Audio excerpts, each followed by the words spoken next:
We'll discuss a new type of leadership, that is directive leadership. We discussed this exactly the same concept during the functions of management when we discussed planning, directing, controlling, all these things. We discussed the same point, same slide we had in planning. Directing means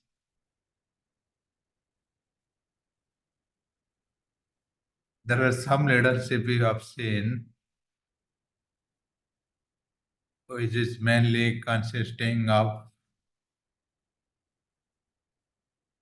coaching, training, communication, motivation, everything. Directing means it's not like directing Nitesh दबा तमें जिमिति हमें जिमिति भावन्ति direction माने हमें गोटे order दबा सेमति नुहे. Directing means it has everything. It has supervision. That means तमें supervise कर तम पाखरे जड़े काम करछि जे केमिति काम करछि कोन करछि तार कोन ट्रेनिंग दरकार तमें तको सब टेक्निक देखुछ. You are supervising, you are motivating. यदि डिमोटिवेट अच्छी तब किमिति मोटिवेट करा जिवो ताको पैसा देके मोटिवेट करा जिवो कि कथा कहि कि मोटिवेट करा जिवो कि ताको छुट्टी देके मोटिवेट करा जिवो. You are observing, you are motivating. A leadership is anyway always there. If you are a good leader, people will follow. How you will be a good leader?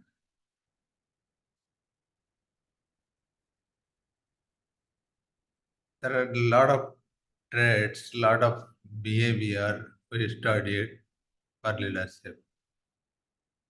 And you have to practice that so that people will trust you, believe you, and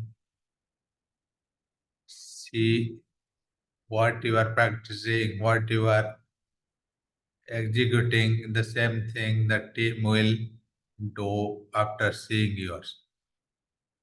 Communication. It includes all type of communication. We'll discuss in next class. What is communication? Whether it's a oral communication or verbal communication or your body language, everything matters. So these are the different element of this type of leadership. You have to supervise, you have to motivate, communicate, leadership. All these things are elements of directing leadership.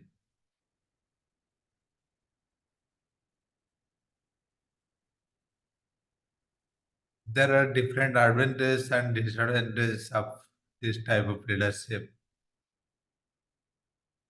Advantages and disadvantages given in this slide. Pros and cons.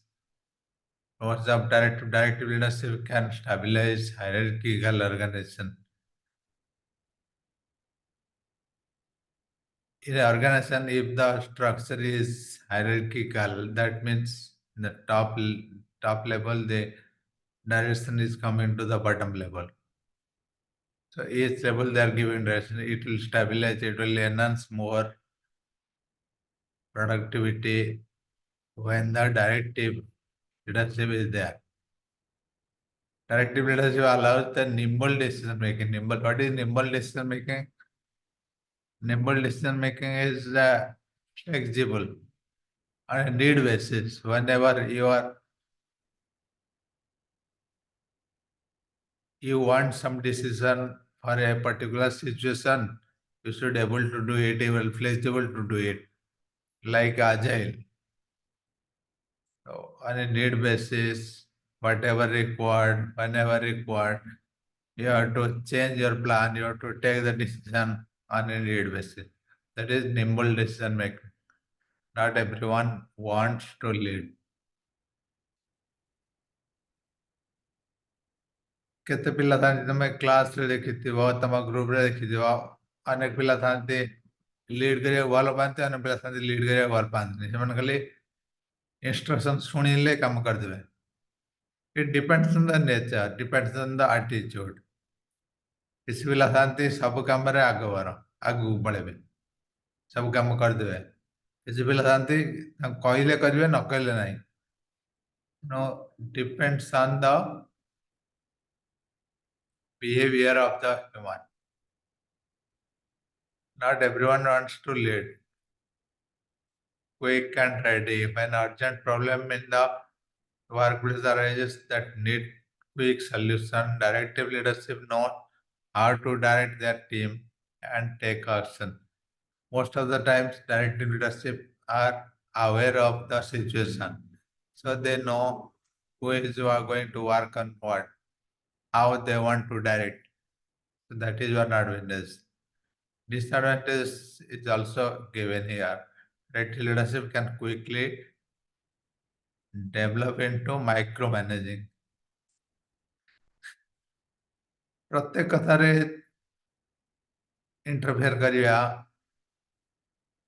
ଛୋଟ ଛୋଟ ଜିନିଷରେ ତାଙ୍କୁ manage କରିବା, ନିଘା ରଖିବା, that is the directive leadership as a disadvantages. ତମେ ଗୋଟେ ଲୋକକୁ ସବୁବେଳେ ବାରମ୍ବାର କଥା କହିଲେ ସେ ଭାବିବ ମତେ କ'ଣ ସବୁ କଥାରେ କୁହାଯାଉଛି। Everything you are objecting, you are pointing out the mistake, you are doing do this, do that. So that is known as micromanaging. So you are a manager, but you are interfering everything. Rather, you can give the total responsibility to the person, give the entire freedom to the person, so that person can execute the work and deliver the result. So one disadvantage is micromanagement. Small things you have to interfere, so people will feel bad. So these are the disadvantages of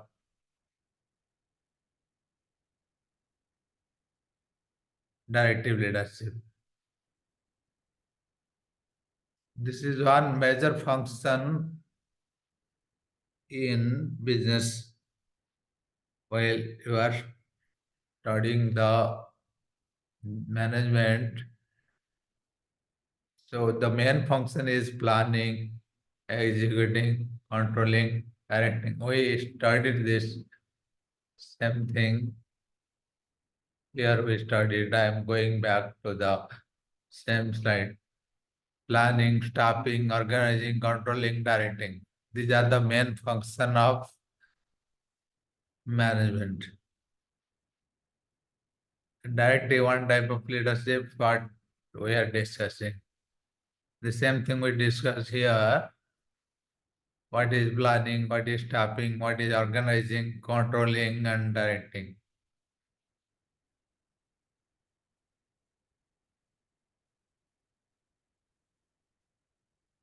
Then another thing is coordination.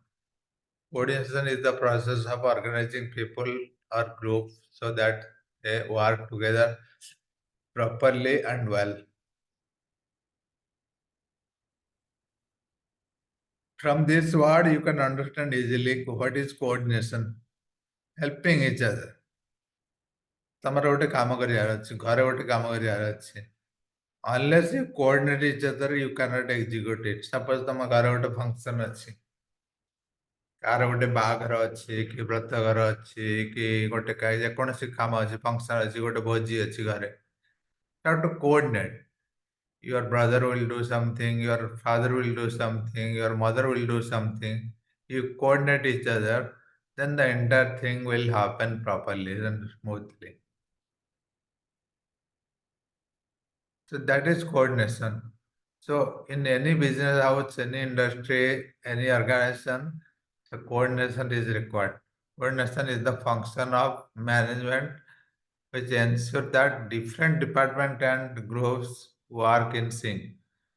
They know each other, what they are working. Suppose in a business house, there are different departments. One department is doing production, one department is doing sales, one department is doing marketing, raw material purchase. So there are different departments doing different things. If they don't coordinate each other, then things will collapse. If production department is producing new product, they have to ensure people are marketing department is aware. If marketing department is not aware of the new product, then there is no coordination. If raw material is not purchased, production department will not execute, not produce the goods. So there is a interaction required between each of these department. That is coordination.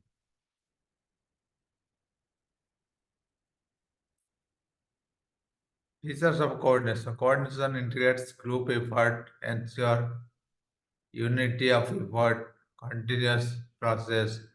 Coordination is the pervasive function. Coordination is the responsibility of all managers.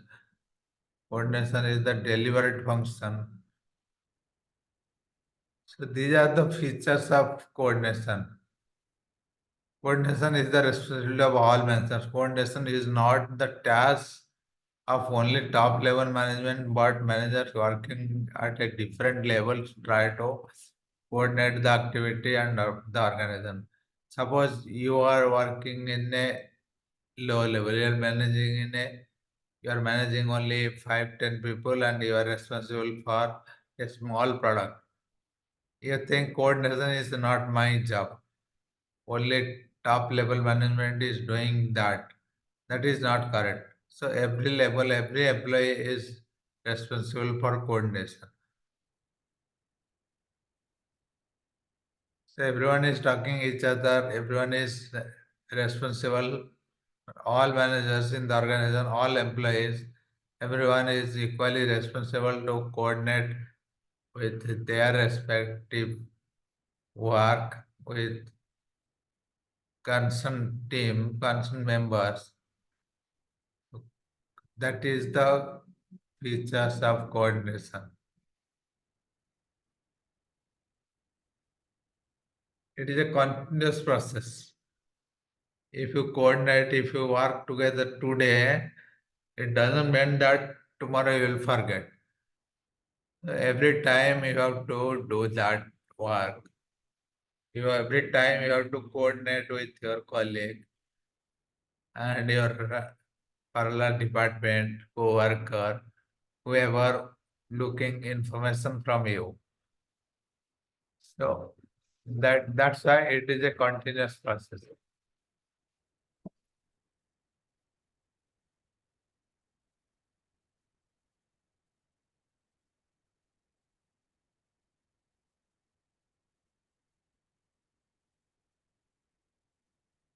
So when you do any work in the organization, in the factory, so what do? You talk each other, you seek information from others, what they do, what they are not doing. You learn from each other. So there are different platform, different areas where you are talking each other for different purpose.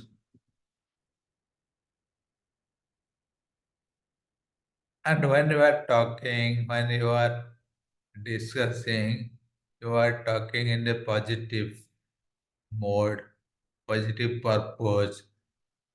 That is coordination. You are learning from each other, you are talking each other because you want to know something, you want to increase your productivity, increase your profitability.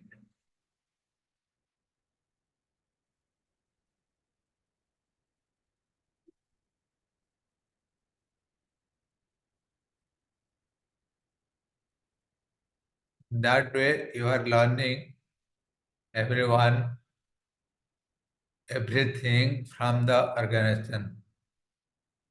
So these are the features of coordination. When you study this, remember these points, you can write. A question will come like why coordination is required in management. So you can give couple of example how coordination, what example I was telling. So in a department, in an organization, there are different departments. If they don't coordinate each other, then lot of things will collapse, lot of things will not happen. If the production is not coordinating with purchase is not coordinating with sales is not coordinating with the inventory, then what will happen? You can write. Another thing we'll study regarding the communication. What is communication? We'll start that. Communication is something, is kind of transmission. Suppose you are communicating, you are telling something to someone, and the other person who is receiving, they are understanding you. One person is sending, one person is receiving. In between, you are sending the message, or maybe the graphics or the image. It could be anything. Anything you are sending and other person is receiving, that is communication.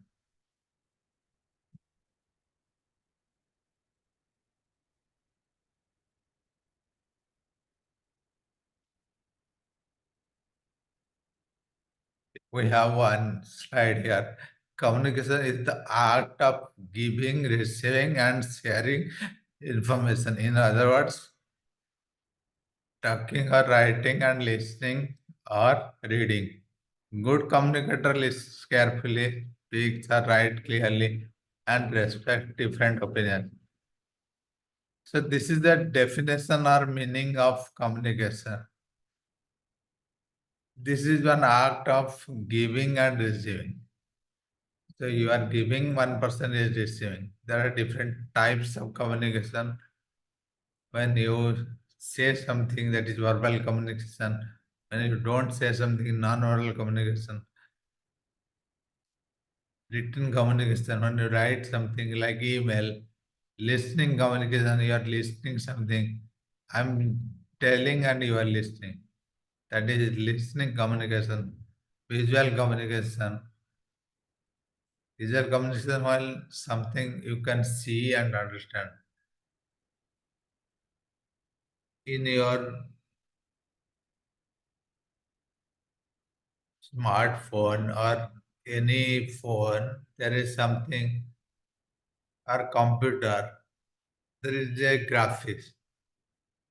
Nowhere written it is delete. It's a recycle bin. So after seeing the graphic, you can understand this means delete.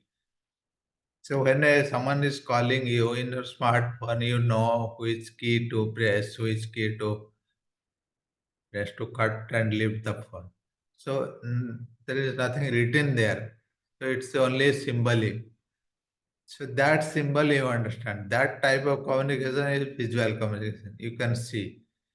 So when you are traveling on the road, so there are different signals in the road. You can see where the level crossing is coming, where the humps is coming, where the toll gate is coming. So these are different symbols given in the road. So looking at that symbol, you can understand. That is the visual communication. The communication are different type: verbal, non-verbal, written, listening, and visual. So for the timing, you understand what is that you are giving to others and someone is receiving. That is communication. It could be a message, it could be a graphic image or anything in form of your body. So you'll learn that verbal communication, non-verbal communication, what is there. Verbal communication occurs when we engage in speaking with others. ଯେତେବେଳେ ତମେ କଥା କହୁଛ, that is verbal communication. When you are speaking, when you are delivering a speech, that is verbal communication. Non-verbal communication, what we do while speaks often say more than the actual words. ଅନେକ ଜିନିଷ କୁହାଯାଏ, ନ କହିଲେ ବି ତମେ ବୁଝିପାରୁଛ. That is non-verbal communication. Suppose ମୁଁ ରାଗିଛି, ତମର କୋଉ ଟିଚର ରାଗିଛନ୍ତି କି ଘରେ କିଏ ରାଗିଛନ୍ତି, ତମେ କେମିତି ଜାଣୁଛ? ତାଙ୍କର ବଡି ଲାଙ୍ଗୁଏଜରୁ, ତାଙ୍କର ହାବଭାବରୁ, ତାଙ୍କର ବିହେଭିୟରରୁ ଜାଣିପାରୁଛ ଯେ ସିଏ ରାଗିଛନ୍ତି, ତାଙ୍କୁ କିଛି କୁହନି. ଜଣେ ଯଦି ବହୁତ ଖୁସି ଅଛି, କେମିତି ଜାଣୁଛ? ସେମାନେ କିଛି ଏକ୍ସପ୍ରେସ କରୁନାହାନ୍ତି, କିନ୍ତୁ ତାଙ୍କର ବିହେଭିୟରରୁ ତମେ ମାର୍କ କରୁଛ. That is non verbal communication. ତମେ ଲୋକଙ୍କ ମୁହଁକୁ ଦେଖିକି ଅନେକ ଜାଣିପାରୁଛ. ଜଣେ ବହୁତ ଦୁଃଖୀ ଅଛି, ଜଣେ ବହୁତ ସୁଖୀ ଅଛି, ତମେ ଲୋକଙ୍କ ମୁହଁରୁ ଜାଣିପାରୁଛ. That is non-verbal communication. Written communication, whatever you write, it may be through email, a document, whatever you write, that is written communication. Listening communication, you listen.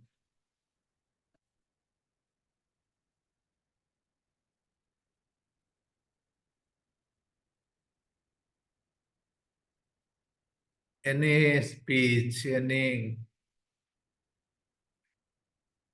lecture, if you are listening, that is listening communication. Suppose you are listening something, a 1 hour speech. So how you are listening, and there are different types of listening, that is different. Will not study that, will not study the depth of listening communication, but you understand this is one type of communication, listening communication. Suppose you are listening a song, or you are listening a speech, or you are listening a lecture of your teacher. So how you are listening, what is the gist you got it, how you are digesting, that is different. Visual communication is pictorial communication. That's what I was telling. Sometimes there are different pictures displayed in front of you. From that picture, you understand. Suppose you are driving a car, in your dashboard, there are different pictures. In your bike, in your light, there are different pictures.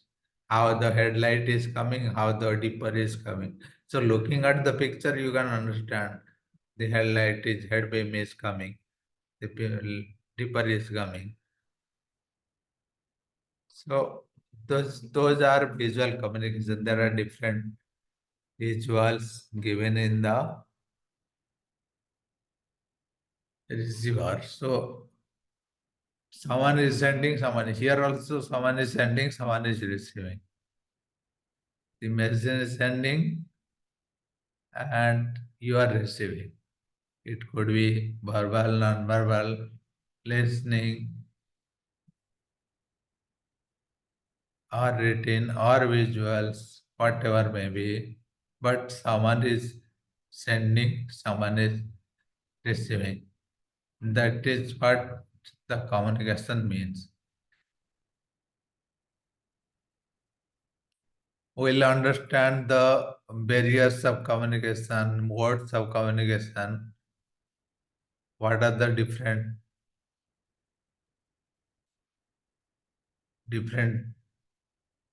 barriers, like how communication will stop in the organization, what are the different modes of communication, what are the different types of communication. There are 5 types under here, each We'll take some example, then we'll understand, we'll continue this more to study more what is the type of communication. Then we have one more concept, span of control. So we'll complete this in two class, I think.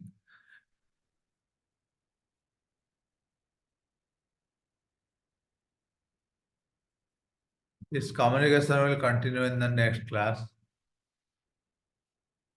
Till then, you just remember what is the different types of communication or what communication means. Thank you.